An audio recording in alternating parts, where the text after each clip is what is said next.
Hello. Good afternoon, everybody. Good afternoon, everybody. Y'all all right? Oh my gosh. All right. Well, I'm about to do my comedy set here. I'm gonna try this out on you. They're really, literally just kidding. Um, when Mike asked me to speak, he said, "Look, you guys have this mantra that you guys talk about all the time, like, hey, selling cars for more money. How are you going to sell cars for more money? How are you going to praise your trades to be able to get more money?" And I said, "Well, that's a great topic, and I'm still trying to figure it out. We haven't we haven't quite figured it out yet, but we're a work in progress, right?" But I figured I'd be interactive. Mr. Kane, can I? Danelle called on you earlier, so I figured I'd play that card as well. You run a Ford store, right? All right. I have a 2018 Ford F-250 Platinum. Nice little level kit on it. It's not a dually. It is a diesel, 6.7, has 47,000 miles, white in color. What's that truck worth?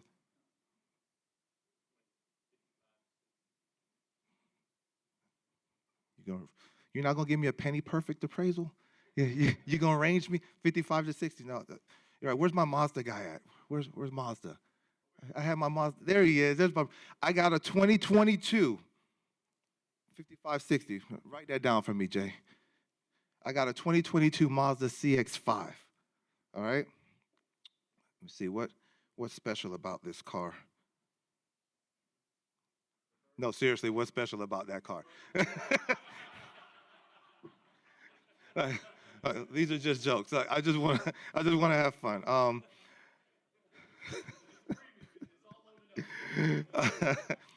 No, it is a premium, but it has 24,000 miles on it. It's a 2022.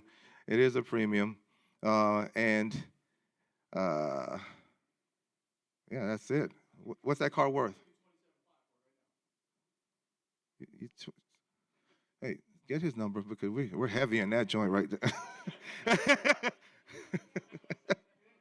My Toyota brother, where is he at? I had a Toyota. We're a Toyota dealership. My Toyota. I have right now, literally, no joke, a 2023 Sienna Limited, 935 miles, pre-dawn mica gray, with the gray interior, with the wheels, the whole nine, front line ready, certified.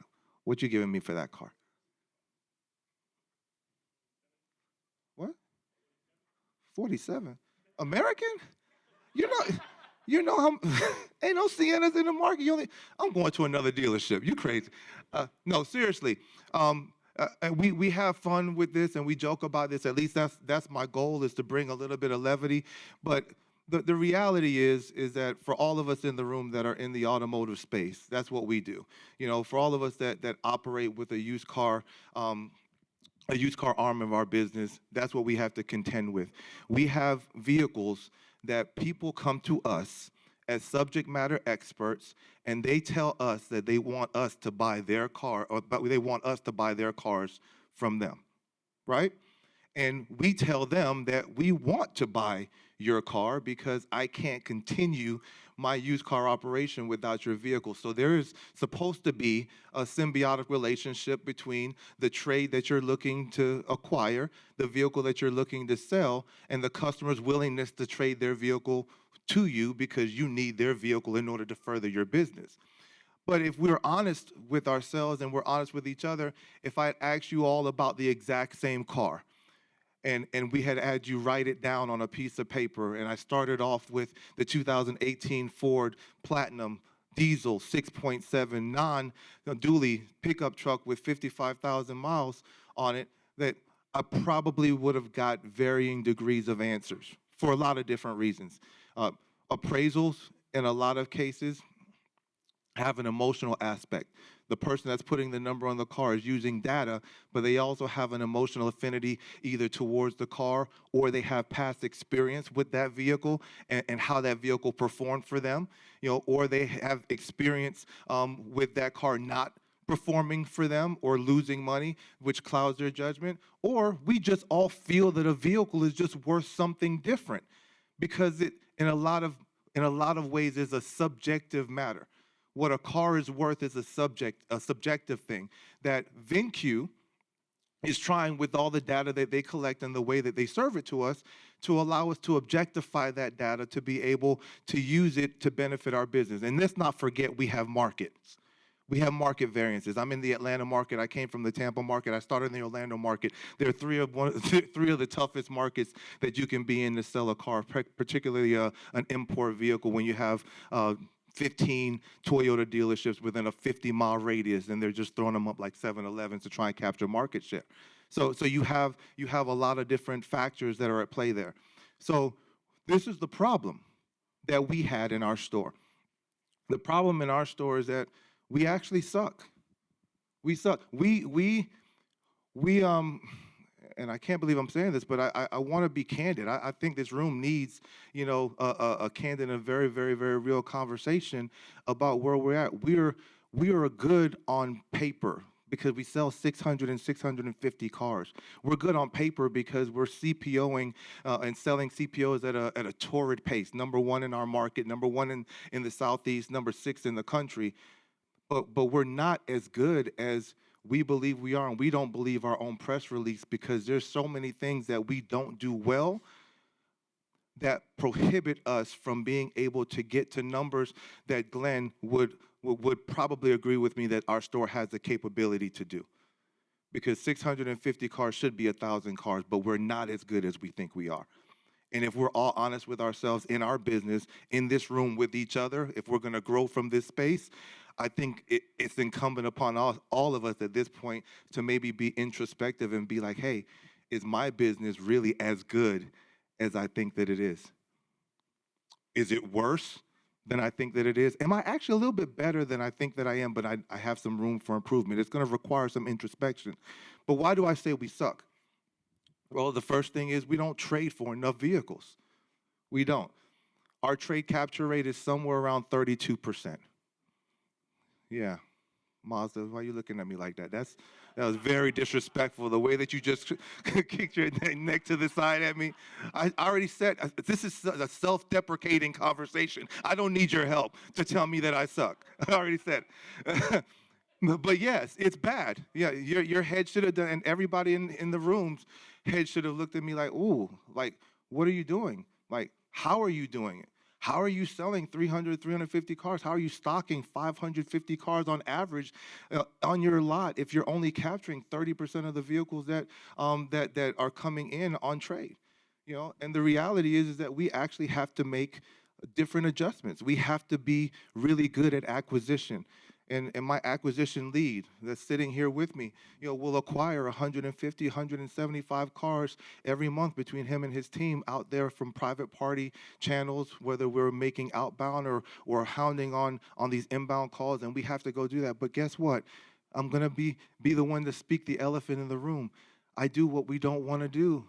I go put my hand up in the lane and I bid on cars online, on OVE, on ACV, on SmartPath, and all these other sources to be able to plug holes in my inventory.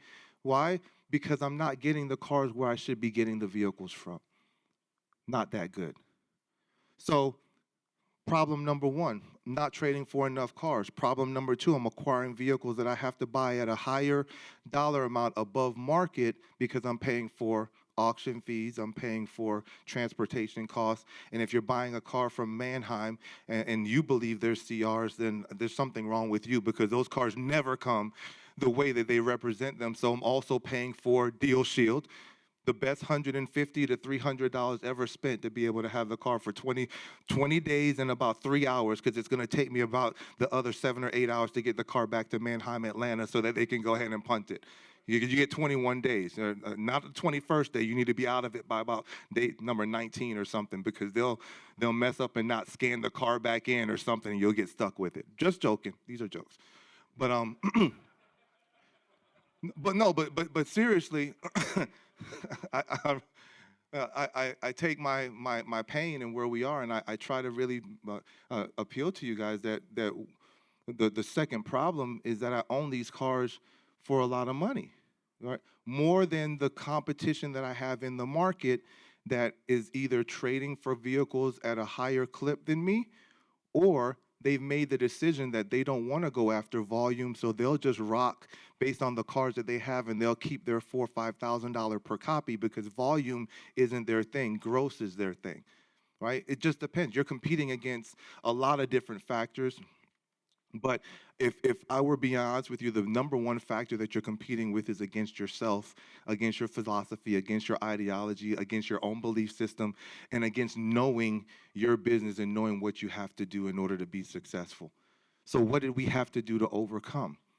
Well, that's where that came from. It wasn't that we were so good or so adept to the way that the market was flowing, and that we're such grand closers that our customers are coming in and just laying down for $3,000, $4,000, $5,000 numbers above what the market bears. It's that we've gotten good at appraising vehicles from the perspective that they're going to sell as quickly as possible, and being able to do certain things with the cars that we have, even the ones that we're acquiring for more money, to be able to sell them for more money. Appraising and acquiring vehicles because you have to sell them for more, because it's what's required.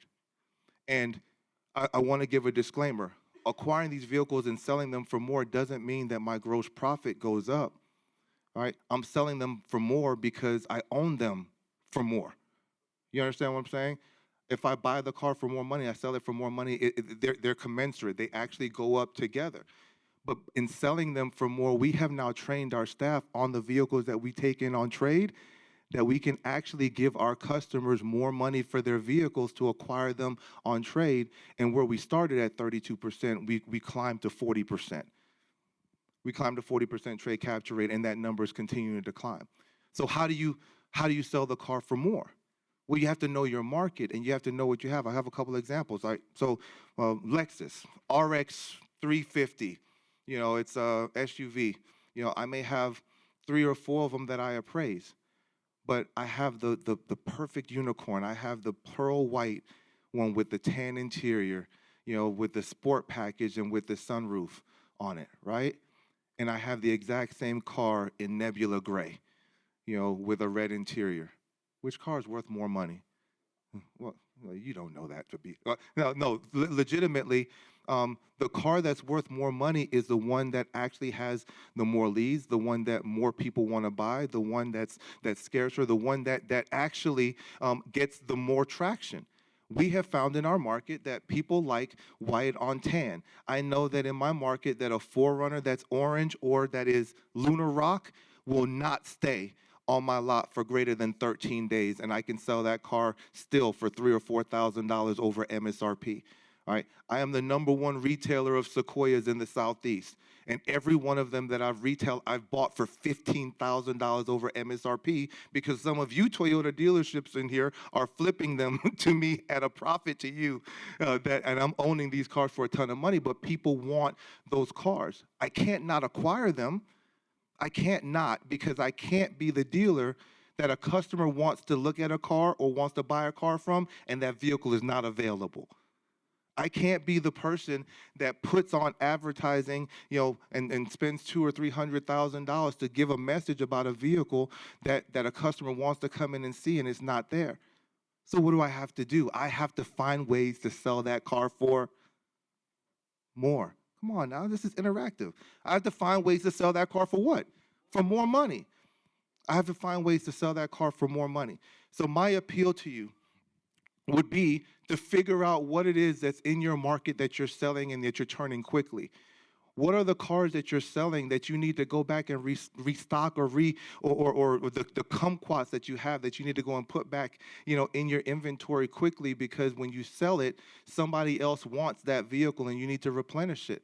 What is it about the inventory that you acquire that if you have to pay a little bit more money for it, will give you an opportunity to capture a customer that's in the market that you wouldn't see if the inventory wasn't available? You guys are going to help me figure out how I'm going to get my trade capture rate up, and I'm going to tell you how we're going to sell cars for more money. But there's also another piece to it.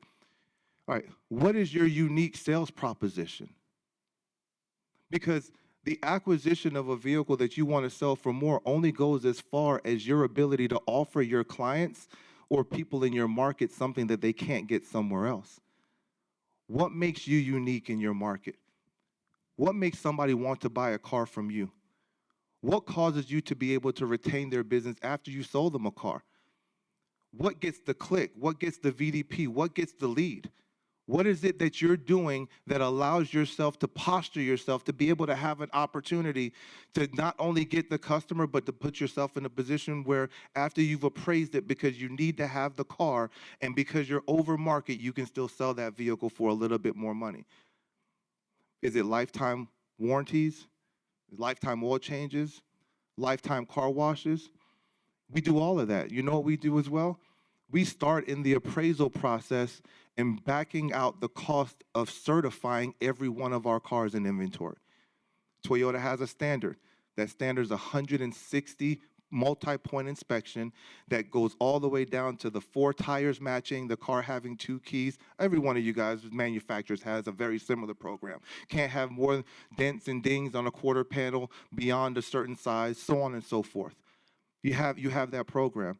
We've enlisted a company by the name of Trusted Sale. They're actually one of the sponsors here at the event that is underwriting for us a warranty that covers every vehicle that we sell based on the certification standard from the manufacturer, so that our techs, when they're doing those inspections, don't have to deviate from what they do every day in order for that vehicle that we are going to list as certified in order to pass that inspection and to be able to give a customer a warranty that gives them 100,000 miles on a 60,000 mile Chevy that's out of warranty.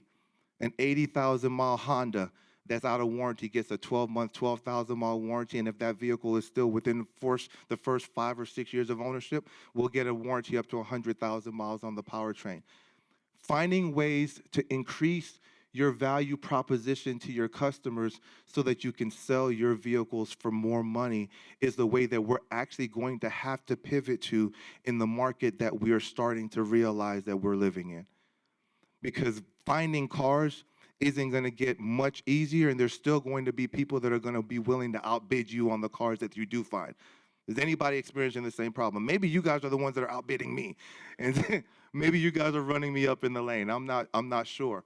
But acquiring vehicles is not an easy feat, which is why the VBC that VINCUE created was the first step in our journey with this company, because we needed to find ways to acquire cars because we weren't getting them at the curb the way that we are supposed to. And that's my job. That is on me to make us better at that. But the VBC helped that young man and our team by building an absolute autonomous buying center to go and acquire 150 to 175 cars a month that we acquire for less money, that we can sell for more money, and we can make profits to make up for the deficiencies that we have by having to buy cars wholesale or having to buy cars at the auction. All right, let's talk about the appraisal part, and I'm going to come down. So it's very simple.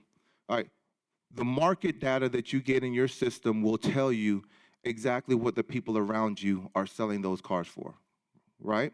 All right, so we have our sample size, we have our set, and you have the little poopy emoji. If you don't like the person that's selling a car that's like you hit them with the poop emoji, you pull them out, because if they're selling cars, you got, it's a little poopy thing, right? I mean, I said it right?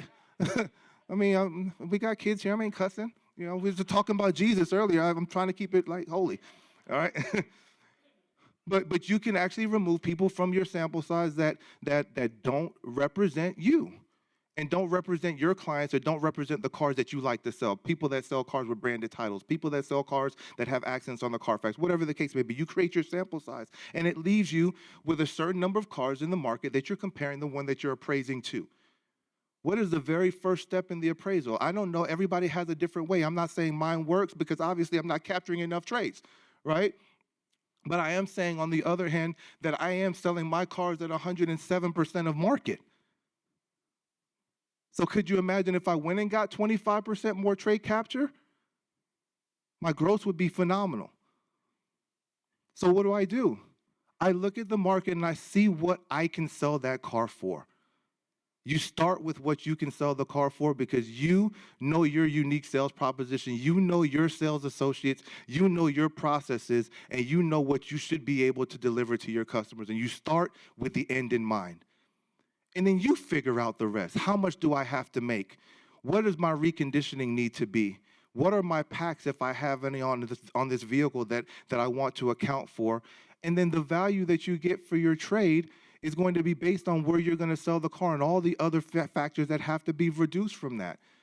My appeal to you is not to set your sight on a number that skews the market because you're worried about what everybody else is selling their car for and trying to fall in line with the fray. I'm asking you to step above the fray and to believe in yourself enough, to believe in your process enough, to believe in your value proposition enough, to believe in your car enough, to believe in yourself enough that you're willing to take the chance to go and ask more money for the car, because if they're buying it from you, you deserve to sell the car for that.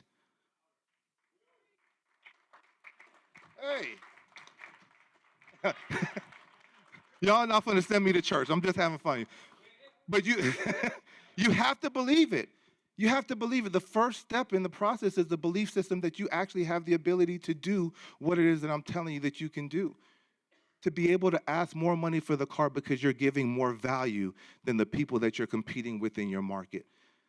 But it's going to do something for you that I'm telling you is going to change or revolutionize the way that you're looking at business. That's how our trade capture rate is right now on the rise. Yeah, because we're not as good as we think we are. We don't believe our own press release, but we're on the rise. We're up 15% over the course of the last 30 to 45 days because I'm putting all the money in cars, because I'm challenging the team to go and sell these cars for more money, because I'm challenging the team to go and tell the world about our value propositions, because I'm challenging our general manager as we're acquiring these vehicles to let the world know that we have them and they're available for sale so that he can drive traffic into our store.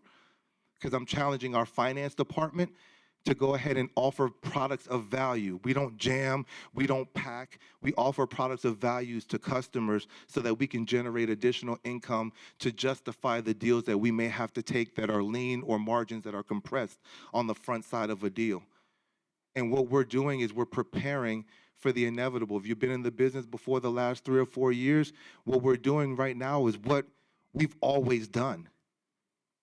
What we've always done, what we've always had to do. I just feel that where we've come from and what we're going into has allowed us to be better at what our job is and what our role is and what our ability and our capabilities are, because now we have tools that will give us the ability to do it better, to build it back better, to go and make more money on these vehicles by selling them for more, but acquiring more vehicles because we're able to give our customers more, because they deserve more. They deserve for you to give them what you've been paying to Manheim and Odessa to go get those cars. I'm just saying. You want the customer, right? And you know that you can't run your business without them. But when you're short on inventory, you run and you go pay somebody else $2,000 over market to outbid for a car, but somehow we're righteously so indignant that we won't give that to the customer that we're saying is our lifeblood. What are we doing? What are we doing? We need to appraise our vehicles with the end in mind, and I'll come down, and figure out how to be better dealers, better salespeople, better closers, better stewards over the businesses that have been entrusted in our care, and figure out how to deliver the value propositions that we all have in a way that people want to buy cars from us and they're willing to buy them for more so that we can give our customers more, because we all deserve. There we go.